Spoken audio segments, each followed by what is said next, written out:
Welcome to Andhra aroma diaries. ఈరోజు మనం ఎగ్లు కొంటున్నాం. ఎగ్లెస్ కేక్కి కావాల్సినవి ఇప్పుడు మనము ఒక గిన్నెలోకి మనము హాఫ్ కప్పు బెల్లం వేసుకుంటాం. అందులోకి మనము 1/4 ఆయిల్, సన్ఫ్లవర్ ఆయిల్ తీసుకుంటున్నాం. సన్ఫ్లవర్ ఆయిల్ తీసుకున్నాక మనం ఇందులోకి ఒక హాఫ్ కప్ పెరుగు వేసుకుందాం. వేసుకున్నాక దాన్ని బాగా మిక్స్ చేయాలి. బెల్లం అంతా కరిగేలాగా మంచిగా మిక్స్ చేసుకోవాలి. చూడండి ఇప్పుడు ఇలా చూపిస్తున్నాను కదా! అలా మీరు విస్కర్‌తో అయినా మిక్స్ చేసుకోవచ్చు. బాగా మిక్స్ చేసుకున్నాక ఒక కన్సిస్టెన్సీ వస్తుంది. ఇలా ఈ కన్సిస్టెన్సీ వచ్చేంత వరకు మనం అలానే అనుకుంటూ ఉండాలి. ఇందులోకి మనము యాలకుల పొడి వేసుకోవాలి. యాలకుల పొడి వేసుకున్నాక ఒకసారి కలిపుకోవాలి.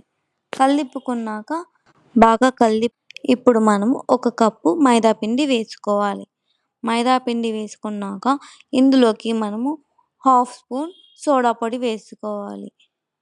అలాగే పించ్ ఆఫ్ సాల్ట్ వేసుకోవాలి.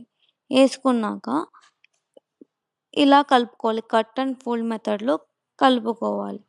బాగా కలుపుకోవాలి.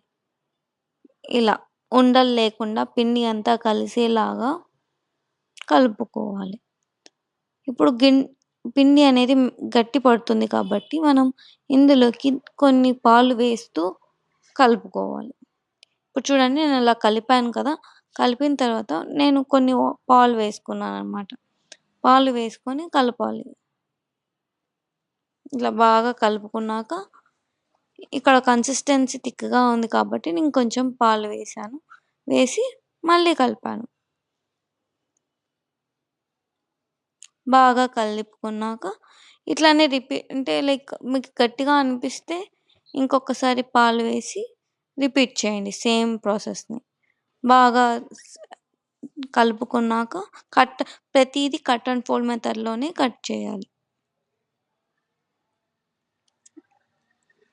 బాగా చూడండి ఇలా మొత్తం ఉండలు లేకుండా పిండి అనేది ఎంత బాగా వచ్చిందో చూడండి. ఇలా రావాలి.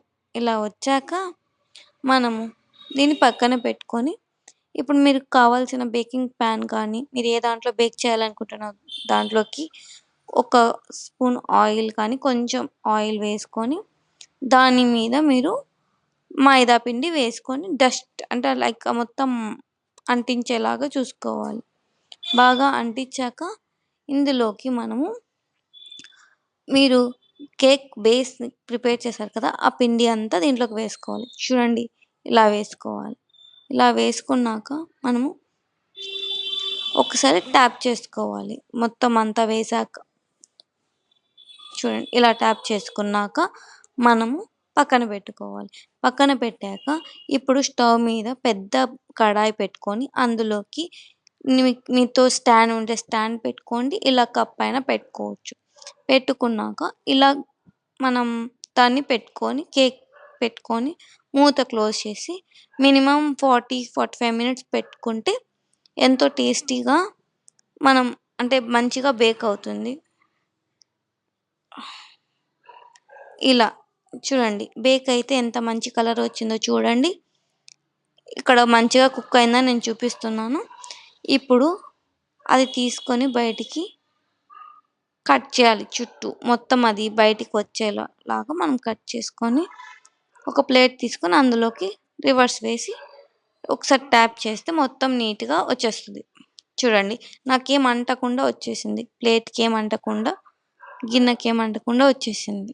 ఇప్పుడు కట్ చేసి చూస్తే ఎంత మంచిగా అంటే సాఫ్ట్‌గా వచ్చిందో చూడండి.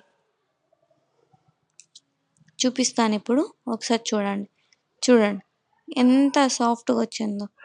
చూడండి ఎంత సాఫ్ట్‌గా వచ్చిందో. ఇప్పుడు నేను కేక్‌ని తిప్పేసి కూడా చూపిస్తాను. ఎలా వచ్చిందో చూడండి. ఎంత మెత్తగా వచ్చిందో చూడండి. ఇది చేసుకోండి. Thanks. Please like, share and subscribe.